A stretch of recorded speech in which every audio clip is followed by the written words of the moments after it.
আলহামদুলিল্লাহ, খামারে নতুন অতিথির আগমন ঘটল। এই যে গাভীটি দেখতেছেন, এটি প্রায় 11 মাস আগে আমি ক্রয় করছিলাম মাত্র 32,000 টাকায় এবং এর বয়স কিন্তু 2 দাঁত।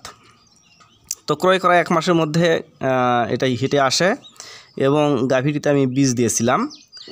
তো মাশাল্লাহ একটি ষাঁড় বাছুর পেলাম। গাভীটির বাচ্চা আলহামদুলিল্লাহ সুস্থ দেখতেছেন। বাচ্চাটি হয়েছে কিন্তু সকালবেলা। তো এখন প্রায় 3টার মতো বাজতেছে।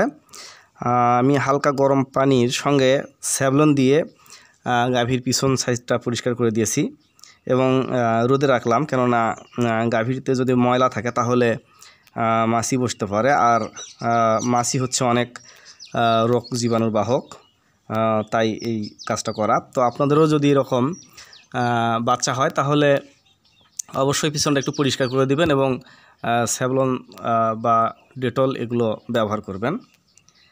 তো একটি গুরুত্বপূর্ণ কথা হচ্ছে যে আপনার খামারে গাভী বাচ্চা দেওয়ার পরপরই আপনারা গাভীটিকে কিন্তু শুইতে বা বসতে দিবেন না। সঙ্গে সঙ্গে যদি শুয়ে পড়ে বা বসে পড়ে তাহলে গাভীর সেক্ষেত্রে জরায়ু বের হয়ে আসতে পারে। আর বাচ্চা দেওয়ার পরে গর্ভফুল পড়ে গেলে তখন কিন্তু আর তেমন সমস্যা থাকবে না। আর বাচ্চা প্রসবের পরপরই বাচ্চাটিকে গাভীর শাল দুধ খাওয়াবেন, তাহলে কিন্তু ও শক্তি পাবে এবং তখন আর কিন্তু ধরে খাওয়াইতে হবে না, নিজে নিজে খেতে পারবে।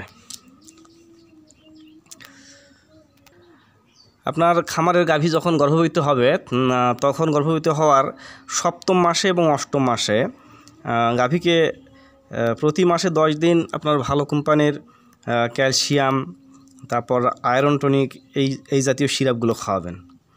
এতে করে বাচ্চা প্রসব সহজ হবে এবং আপনার যে গর্ভফুল বা গাভীর সেটা তাড়াতাড়ি বের হয়ে আসবে। আর বাচ্চা প্রসবের পর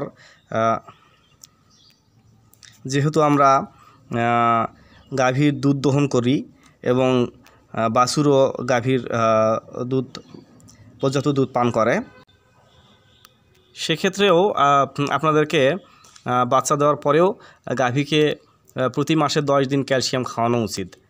কেননা দুধ দহন এবং বাচ্চা দুধ খাওয়ার ফলে পর্যাপ্ত ক্যালসিয়ামের ঘাটতি গাভীর মধ্যে কিন্তু থাকে।